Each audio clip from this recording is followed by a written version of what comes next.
Good morning students.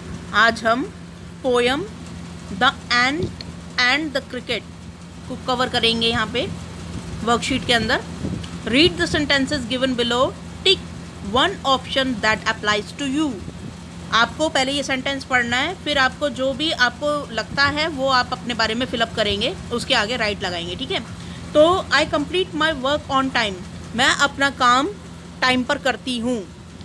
तो यहाँ पर हमेशा करती हूँ, कभी कभी करती हूँ या कभी नहीं करती हूँ, तो तीनों में से क्या आएगा? तो मैं अपना काम जो है वो हमेशा टाइम पर करती हूँ, तो यहाँ पे मैं हमेशा वाले यानी कि ऑलवेज पे लगाऊंगी। ठीक है, मैं तो हमेशा करती हूँ। बाकी आप अगर कभी कभी करते हो तो आप समटाइम्स पे लगा दोगे। आप अगर कभी नहीं करते हो टाइम पर अपना काम कंप्लीट तो नेवर लगाओगे, और अगर आप हमेशा करते हो तो ऑलवेज लगाओगे। ठीक है। ऐसे ही सेकंड नंबर देखते हैं। When I work I get distracted. जब भी मैं काम करती हूँ तो मेरा मन विचलित हो जाता है। हमेशा होता है? नहीं, मेरा मन हमेशा विचलित नहीं होता। कभी कभी होता है, हाँ कभी कभी होता है। समटाइम्स मेरा मन हो जाता है विचलित कभी कभी, ठीक है, अपने काम से, और कभी नहीं होता। तो अब आप देख लेना कि आपका मन जो है वो कभी कभी विचलित होता है या कभी नहीं होता है या हमेशा होता है, तो आप उसके आगे लगा सकते हो। ठीक है। तो मैंने तो अपने व्यू पॉइंट ऑफ व्यू से मैंने ये आंसर लगा दिया है। ठीक है। अच्छा, नेक्स्ट है given below is a poem about an ant and a cricket.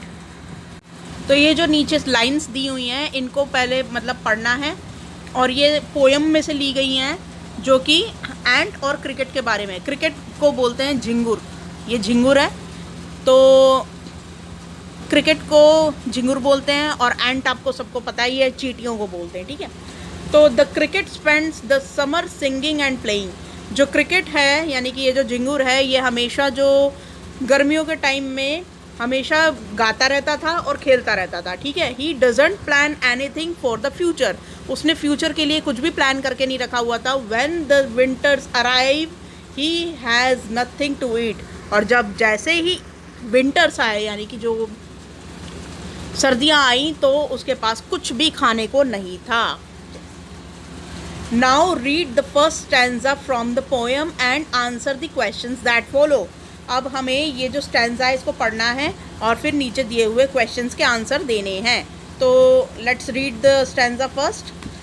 A silly young cricket accustomed to sing. एक मूर्ख, सिली का मतलब होता है मूर्ख। एक मूर्ख यंग क्रिकेट जो था वो हमेशा ही गाता रहता था। एक्स्टम्ड का मतलब होता है हमेशा कुछ काम करना। ठीक है। तो वो हमेशा गाता रहता था। तो through the warm sunny months of gay summer and spring. वो जब मतलब गर्मियों के दिनों में क्या करता था, जब गर्मी हो रही होती थी, सनी मंथ होते थे, यानी कि सनी मंथ मतलब जब सूरज जो है बहुत गर्मी देते हैं, ऐसे महीनों में आनंद से समर को बिताता था। ठीक है। गे का मतलब होता है आनंद या फिर खुशी से, जॉयफुली वो अपना समर बिता लेता था, और स्प्रिंग बिता लेता था। स्प्रिंग का मतलब हो गया आपका बसंत ऋतु। ठीक है। अच्छा, begin to complain when he found that at home. अब क्या होता है कि जब वो अपने घर पे जाता है और कंप्लेनिंग करना शुरू कर देता है, जब वो क्या पाता है, हिज कबर्ड वॉज एम्प्टी। उसकी कबर्ड जो है, उसकी जो अलमारी है वो एकदम खाली पड़ी है। एंड विंटर वॉज कम, और सर्दियाँ आ चुकी हैं। Not a crumb to be found. कुछ भी, एक भी दाना नहीं है खाने के लिए उसे मिलता, मतलब पूरे घर में। On the snow covered ground, और पूरे ग्राउंड पे, यानी कि अगर वो बाहर भी देखता है शीशे से अपने, मतलब जैसे घर से बाहर देखता है, तो चारों ओर जितना भी ग्राउंड है यानी कि जितनी भी ज़मीन है वो सब स्नो से ढक चुकी है। स्नो मतलब बर्फ़ से ढक चुकी है। ठीक है। इतनी जाड़ा पड़ रहा है, यानी कि इतनी सर्दियाँ पड़ रही हैं। ठीक है। Not a flower could he see. एक फूल उसे नहीं दिखता। Not a leaf on a tree. और ट्री पर उगा हुआ कोई भी फूल, पत्ता, या कह लो कि एक खाने की जैसे वो फल वगैरह होता है, वो भी नहीं उसे दिखता। ठीक है। लोफ का मतलब होता है कि कुछ खाने की चीज़ जैसे उगी हुई होती है, तो वो। ठीक है। अच्छा, oh what will become says the cricket for me. ओहो, अब यहाँ पे वो ये परेशान हो जाता है क्रिकेट और बोलता है कि अब मैं क्या करूँगा, ओ माय गॉड। ठीक है ना। अब मेरा क्या होगा, ठीक है। तो अब यहाँ पे क्वेश्चंस देखते हैं। फर्स्ट क्वेश्चन है, name the character in the above stanza. ऊपर दिए हुए स्टैंजा में किसकी बात हो रही है, यहाँ पे कौन सा कैरेक्टर अपने बारे में बात कर रहा है, तो वो है क्रिकेट। तो यहाँ पे मैंने आंसर लिख दिया द क्रिकेट, ठीक है। सेकंड क्वेश्चन है, why did the cricket complain, tick the correct option. अब क्रिकेट क्यों कंप्लेन करता है, ठीक है। There was no food in his cupboard, he could not sing and dance, he did not like summer.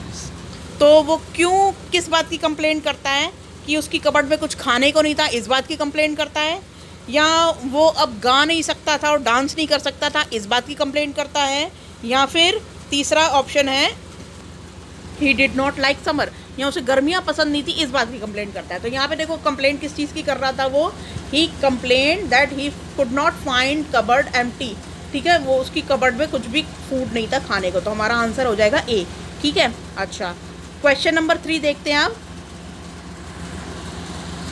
मैं यहाँ पे ए नंबर वाले पे आंसर लगा देती हूँ। अच्छा, क्वेश्चन नंबर 3 देखिए, find 3 words from the stanza associated with summer and spring. अब यहाँ पर देखो ऊपर समर और स्प्रिंग के साथ कौन कौन से जो वर्ड्स थे वो दे रखे हैं। तो यहाँ पर देखो, एक तो हम लिखेंगे वार्म, वार्म का मतलब होता है गर्म। एक होता है सनी मंथ्स, सनी मंथ्स मतलब ऐसे महीने जिसमें सन बहुत ज़्यादा तेज़ होता है, यानी कि धूप बहुत तेज़ होती है, ठीक है ना, बहुत गर्मी वाले दिन जो होते हैं। और एक होता है गे, यानी कि आनंद का महीना। स्प्रिंग और जो समर होते हैं उसमें बच्चे जो मतलब बहुत आनंदित होते हैं, और मतलब कुल मिला के बहुत जॉयफुल टाइम होता है, बहुत हैप्पी टाइम होता है, विंटर्स की तरह नहीं होता, ठीक है। तो यहाँ पर ये तीनों चीज़ें मैंने यहाँ पे मेंशन कर दी हैं। हमें उन लाइनों में से उठाकर ये तीनों चीज़ें जो कि समर और स्प्रिंग की क्वालिटीज़ है उनको हमने लिख लिया है, जो स्टैंजा में बताई हुई हैं। स्टैंजा का मतलब होता है कि जो पोयम की लाइन्स होती है ना, उनको स्टैंजा बोलते हैं। अच्छा, यहाँ पर find 2 phrases lines from the stanza associated with the start of winters. अब हमें कौन कौन सी लाइनें इस पोयम के अंदर ये बताती है कि विंटर स्टार्ट हो चुका है। तो कौन कौन सी जो बता रही हैं लाइनें, एक तो ये वाली लाइन बता रही है कि उसकी जो कबर्ड थी वो एकदम खाली हो गई थी और विंटर बस कम और सर्दियाँ आ चुकी थी, ठीक है। नॉट अ क्रम टू बी फाउंड, और एक भी दाना नहीं था उसके पास जो उसे मिले, ठीक है। और स्नो पूरा कवर्ड कर रखा था ग्राउंड को। देखो स्नो जो होता है विंटर से पूरा एसोसिएटेड होता है। तो यहाँ पे हम पूरा इसको, इस वाली, एक तो मैंने ये वाली लाइन लिखी हुई है, not a flower could he see, और एक भी फूल उसे देखने को नहीं मिल रहा था। Not a loaf on a tree, और एक भी फल उसे ट्री पे नहीं दिख रहा था। तो ये सारी लाइनें जो है विंटर को बता रही हैं, विंटर को दर्शा रही हैं, यानी कि सर्दियों के बारे में बता रही है। तो मैंने ये 2 लाइनें, इन्होंने ए और बी ढूंढने को बोला है, तो मैंने यहाँ पे दोनों लाइनें लिख दी हैं, ठीक है। तो द स्नो कवर ग्राउंड, ये विंटर से रिलेटेड है कि पूरा ग्राउंड जो था वो स्नो से कवर्ड था। और not a flower could he see, और वो किसी भी तरीके का कोई भी फ्लावर नहीं देख पा रहा था ट्री के ऊपर, ठीक है। तो अब आज की वर्कशीट में बस इतना ही था। बाकी मास्क पहने रहिए, कोविड-19 से बचे रहिए। आगे की जो पोयम है वो अगली वर्कशीट में आएगी। Thank you.